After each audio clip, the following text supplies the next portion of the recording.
Buenos días. Primero, quiero agradecer al Departamento de Anestesia por su gentil invitación a participar en este simposio con este tema que es un tema supremamente actual y cada vez tiene más número de pacientes. Esta es una patología que no solamente nos involucra a nosotros como ortopedistas y a los geriatras, sino también a los anestesiólogos y en la comunidad en general.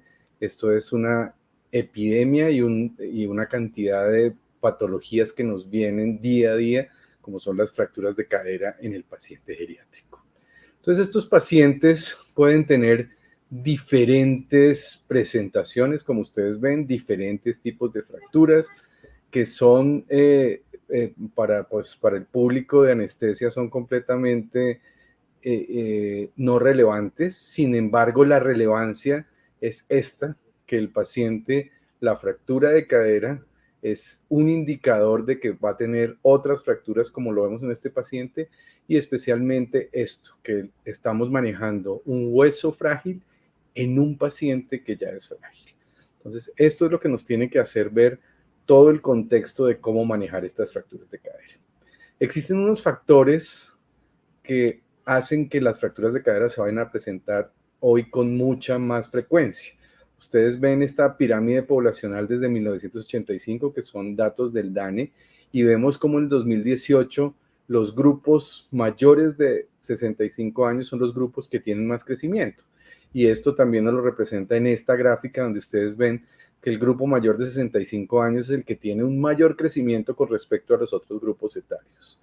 Esto asociado con la epidemiología de las caídas en Colombia, en donde tenemos hoy una prevalencia muy grande de fracturas, especialmente en mujeres y especialmente en mujeres de áreas urbanas. Por eso es que vemos tantas mujeres en nuestro hospital que provienen de las áreas urbanas de estas cosas.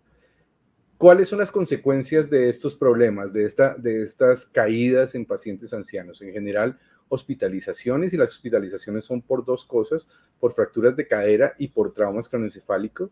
El 40% de las muertes en estos pacientes son debidas a causas traumáticas y gran parte de esas causas traumáticas se aducen a fracturas de cadera y también tienen una cosa muy interesante que es el síndrome poscaída que causa dependencia y pérdida de autonomía de las funciones en estos pacientes.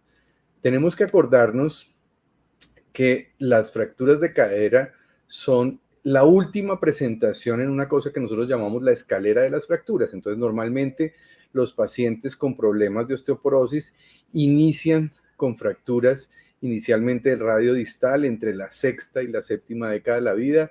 Luego entre la séptima y la octava pueden tener fracturas vertebrales y entre la octava y la novena década de la vida tienen fracturas de cadera, pero lo más interesante aquí es que a medida que pasa el tiempo, el paciente tiene más comorbilidades y el paciente va a tener una mayor carga de comorbilidad al presentarse con la fractura de cadera. Entonces, esta escalera de fracturas es la que tenemos que empezar a tratar en prevención secundaria para tratar de disminuir el número de fracturas de cadera que tenemos.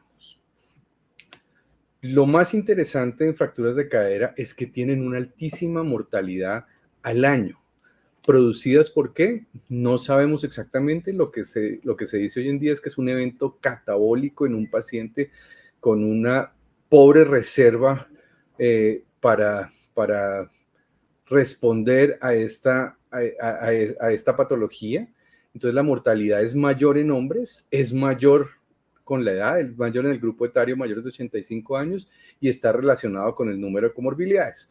Ustedes ven aquí mortalidades derivadas en el tiempo, ven cómo la mortalidad realmente intraquirúrgica es muy baja. Las mortalidades son mucho más altas después de que el paciente sale a su medio, al medio donde vive. La mortalidad en cirugía es más o menos el 4%, la mortalidad a los 30 días entre el 5 y el 10%, a los 6 meses entre el 12 y el 20%, y al año ustedes ven estas cifras que son aterradoras, que son una mortalidad en mujeres, 1 cada 4 se muere, 25%, y en hombres todavía mayor, 37% de los hombres que presentan fractura de cadera se mueren al año. ¿Por qué? Por múltiples patologías relacionadas con el evento de la fractura de cadera. No solamente los pacientes se mueren secundarios a las fracturas de cadera, sino además de todo tienen unas consecuencias funcionales muy importantes. El 80% tienen una incapacidad para realizar una actividad cotidiana que realizaban antes de fracturarse la cadera. El 40% tiene una incapacidad para caminar de forma independiente, necesitan alguna ayuda externa. El 30% se produce una discapacidad permanente que hace que el paciente esté o institucionalizado o requiera un apoyo permanente de otra persona. Y el 20% más o menos, si cogemos hombres y mujeres, van a morirse dentro del primer año. ¿Por qué es diferente la fractura de cadera en el adulto mayor? Pues los adultos mayores tienen un alto riesgo quirúrgico, sin embargo vemos que la mortalidad en ese espacio no es tan grande, por la edad y por el número de comorbilidades. Tienen este concepto, que es un concepto de geriatría, que es la homeostenosis, que es una disminución en la capacidad de compensación ante un evento que se denomina un evento catastrófico, un evento que es muy importante para el paciente y del cual no puede tener una respuesta adecuada. Y por las limitaciones funcionales previas, el paciente puede enlentecer la rehabilitación, es decir, si el paciente ya tenía una limitación funcional, pues se agrava mucho más con la fractura de cadera y su rehabilitación es mucho más lenta.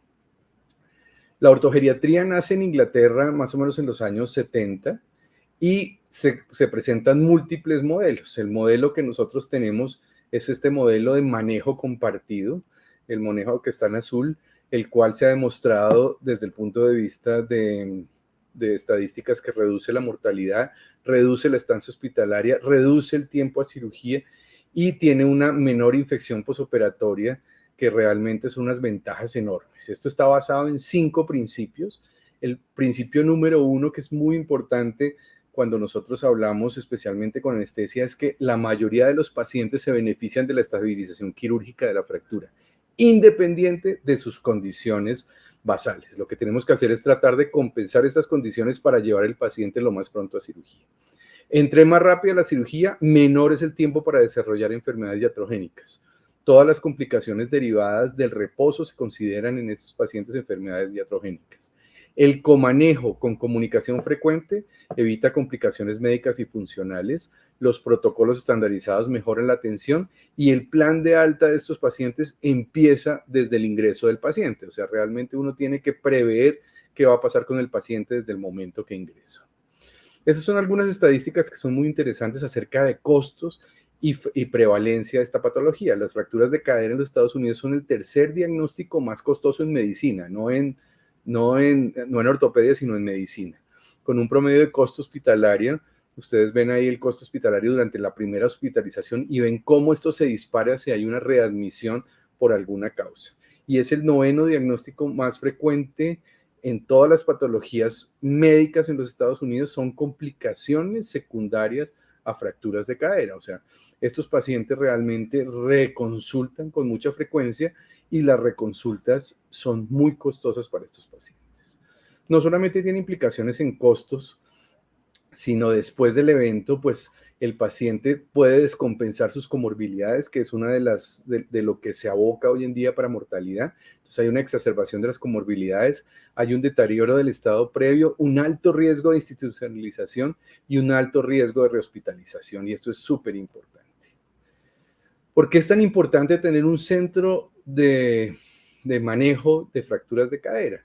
Porque se ha visto que realmente el volumen de fracturas de cadera, si uno maneja menos o más fracturas de cadera y el punto de quiebre son más o menos entre 70 y 90 fracturas de cadera al año, la mortalidad es diferente. Y esto se interpreta en este estudio en los Estados Unidos, donde comparan hospitales de referencia versus hospitales de la comunidad y ven que la mortalidad en hospitales que no tienen protocolos y no están tan habituados a manejar estas patologías es mucho más frecuente, mientras que si se manejan en sitios donde esté todo protocolizado y donde estemos acostumbrados a manejar estos pacientes, pues los pacientes van más adelante. Esta es realmente el estudio inicial que compara el manejo que se denomina ajustado con el manejo no ajustado, y el manejo ajustado es el comanejo con comunicación frecuente entre ortopedia y geriatría. Ustedes ven que el comanejo realmente tiene una diferencia significativa en 2 cosas principales. que son complicaciones en general y mortalidad hospitalaria. Entonces, realmente esto hace que insistamos y que sigamos viendo que realmente el modelo de comanejo hoy en día es el estándar de tratamiento de las fracturas de cadera.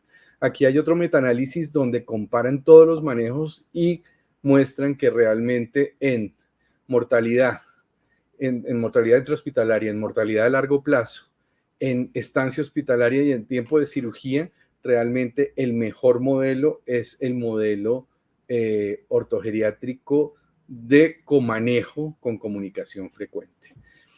Inclusive en sitios como en Israel, donde se hace este estudio que es muy interesante porque el estudio lo que pretende es convencer a los ortopedistas que las fracturas de cadera se tienen que operar rápidamente. Entonces, se les dice, se hace todo el proceso de educación, todo esto que estamos haciendo, convenciéndolos de que toca operarlas prontamente. Sin embargo, al ser un sistema socializado donde no hay ningún estímulo por operarlas tempranamente, la mortalidad siguió igual. Lo que hace el gobierno es tratar de hacer un incentivo desde el punto de vista económico, diciéndoles, oiga, si usted las opera en las primeras 48 horas, le vamos a dar un estímulo económico y miren los resultados, disminución de 34% de la mortalidad intraoperatoria con una media para la fijación que disminuyó 2 días. O sea, realmente los pacientes se operaban muy tardíamente, con el incentivo se disminuyó 2 días, se disminuyó a menos de 48 horas y la mortalidad disminuyó de forma muy importante.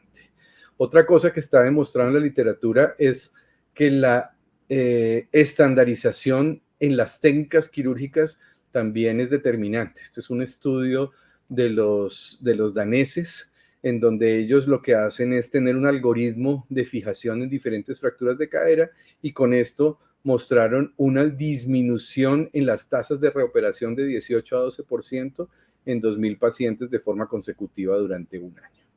Y este es el estudio nuestro inicial del programa de ortogeriatría del Hospital Infantil de San José, que fue tal vez el primer sitio en Colombia que tuvo un programa de ortogeriatría, y muestra cómo el impacto de estos programas realmente disminuye la mortalidad de forma absolutamente significativa.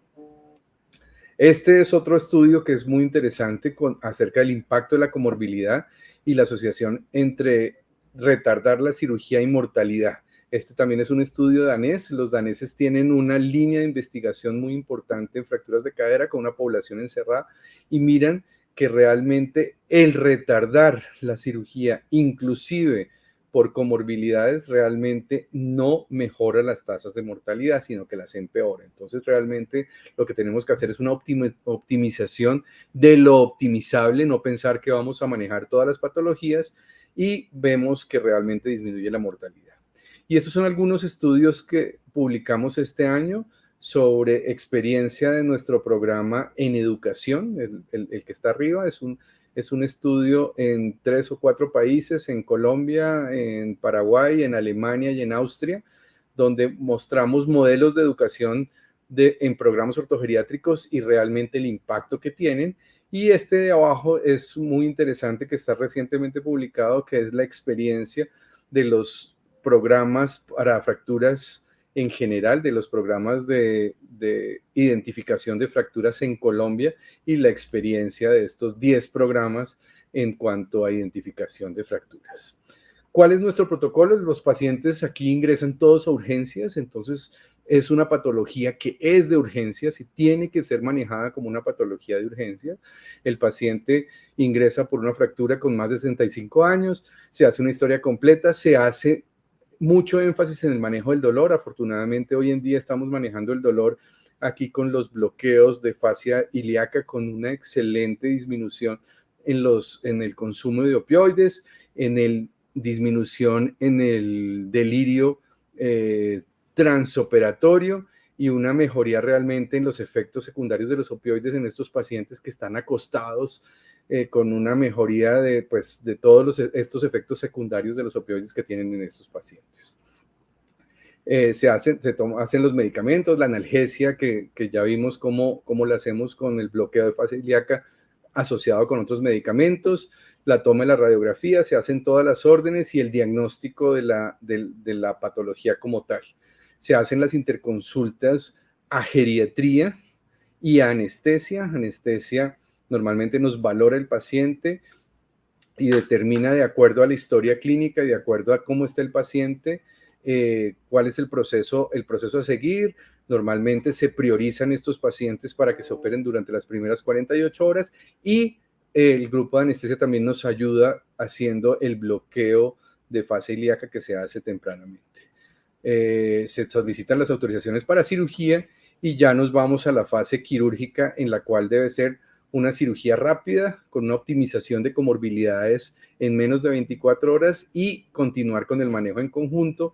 Como decíamos, este manejo en conjunto involucra dos servicios, ortopedia y geriatría, en donde compartimos responsabilidades y compartimos autoridades, evitamos interconsultas de concepto, no queremos que nos digan el concepto del paciente, sino que realmente haya una intervención para optimizar las patologías y ambos servicios trabajan en conjunto.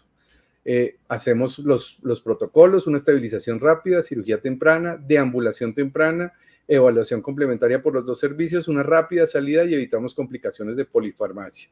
Y las ventajas de este comanejo son reducción en las complicaciones, reducción en mortalidad, mejoría del estado funcional e incrementa los niveles de satisfacción en todos los grupos. Aquí vemos estos GRDs de ortogeriatría. Ustedes ven que realmente manejamos pacientes con una severidad muy grande. Miren, en severidad 3 tenemos el menor número de pacientes, pero tenemos un número importantísimo de pacientes y la mayoría de los fallecidos son de esta severidad 3. Entonces, realmente hay una concordancia entre el GRD inicial del paciente y la mortalidad del paciente. Esto es bien interesante.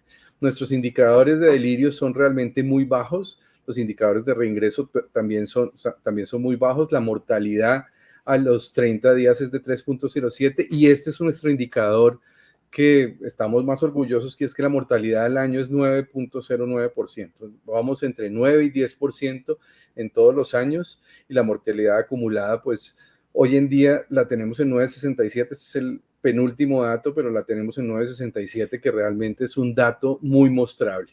La infección postoperatoria también está dentro de límites normales. Si comparamos aquí la mortalidad nuestra con la mortalidad de otros grupos de ortogeriatría, la mortalidad mundial, pues es realmente muy mostrable este indicador de mortalidad, que realmente es una de las bases de nuestro programa. Debemos hacer también un planeamiento y un posicionamiento. Esto ya es un poco más para nosotros. Si tenemos fracturas muy complicadas como estas, pues optamos muchas veces por tratar de disminuir el tiempo quirúrgico del paciente utilizando dos intensificadores para tener visualización en AP y en lateral, hacer una reducción. La reducción final del paciente para nosotros y para el paciente es absolutamente fundamental porque le permite al paciente una rehabilitación temprana, como en estos pacientes que estamos viendo. Hacer todas las medidas posibles para tener una reducción adecuada del paciente, como ustedes ven aquí. Hacemos manipulaciones externas tratando de siempre tener lo mejor para el paciente. Fuera de todo el manejo quirúrgico, empezamos prevención secundaria en estos pacientes. Sabemos que estos pacientes son unos osteoporosis de alto riesgo con un inminente riesgo de fractura.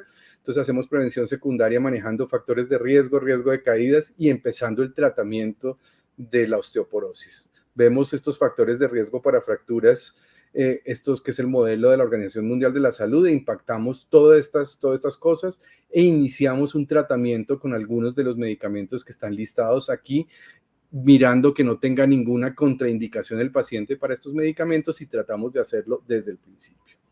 Esto, para finalizar, es de la subdirección de métricas, que nos muestra estos datos que son muy interesantes para nosotros, en los cuales nos comparan con pacientes mayores de 65 años, con pacientes mayores de 65 años quirúrgicos y con el paciente promedio del hospital, y vamos a tener pues unos resultados dependiendo de estos pacientes. Antes de pasar a los resultados, mostramos este paciente como uno de nuestros pacientes éxito. Miren, esta es una paciente de 100 años que tiene unas comorbilidades muy controladas. La paciente se hizo antes de las 24 horas, estuvo en UCI con soporte inotrópico por 24 horas, tuvo un posoperatorio de 4 días y empezó rehabilitación domiciliaria. Estas están las radiografías de la paciente. Ustedes ven estas calcificaciones de los vasos alrededor y este compromiso. Se hace una reducción cerrada, se hace una estabilización con este clavo con aumentación por la edad de la paciente y vemos la señora al año con 101 años, con una hipertensión controlada, una demencia vascular senil, una deambuladora domiciliaria en ese momento, caminadora para desplazamientos y miren el seguimiento al año con la fractura completamente pegada y estabilizada. Y pues esto es el control inicial después de la cirugía. Ustedes ven que la paciente empieza su deambulación muy tempranamente y es una paciente funcional, que es lo que pretendemos. Aquí tenemos los datos finales de las métricas. Miramos cosas que nos llaman la atención. En edad, pues nosotros manejamos los pacientes más viejos, como ustedes ven, 50% más que el hospital, 8% más que los pacientes mayores de 65 años del hospital y 11% más que los pacientes quirúrgicos mayores de 65 años.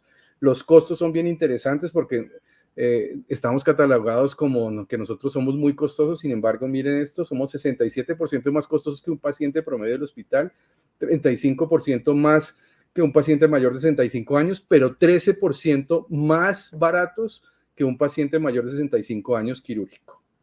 En estancias, que es muy interesante también, 6% más que cualquier paciente promedio del hospital, 19% menos que un paciente mayor de 65 años y 30% menos que un paciente mayor de 65 años quirúrgicos.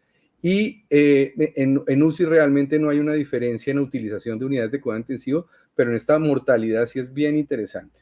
Somos 12%, tenemos 12% más mortalidad que un paciente promedio del hospital, 50 menos que un paciente mayor de 65 años y 37% menos que un paciente quirúrgico mayor de 65 años. Esto nos hace ver que realmente estamos haciendo las cosas bien. Vemos también, hay una cosa bien interesante que es que los pacientes, solamente el 29% de nuestros pacientes reconsultan por algún tipo de complicación y estos pacientes realmente se salen del presupuesto, pero el otro 70.99% son pacientes que podemos lograr que tengan pues un valor de la atención que es un valor muy constante. En conclusiones, para esta charla, entonces vemos que necesitamos hacer una cirugía rápida, una optimización de comorbilidades muy temprana, un manejo en conjunto, y el manejo en conjunto no es solamente ortopedia con geriatría, sino anestesia está muy ligada a nosotros para determinar realmente cuál es el mejor momento de hacer la cirugía, hacer un planeamiento, un posicionamiento, una reducción adecuada. Sabemos que estos pacientes van a ser cada vez mayores, especialmente en Latinoamérica y en Asia Pacífico. Hacemos un manejo integral. Ustedes ven que los costos elevados realmente los podemos estandarizar si hacemos una atención adecuada, hacer una rehabilitación muy temprana, acordándonos de hacer el manejo de la osteoporosis, y esto nos va a mostrar una disminución en la morbilidad y en la mortalidad de estos pacientes. Muchas gracias.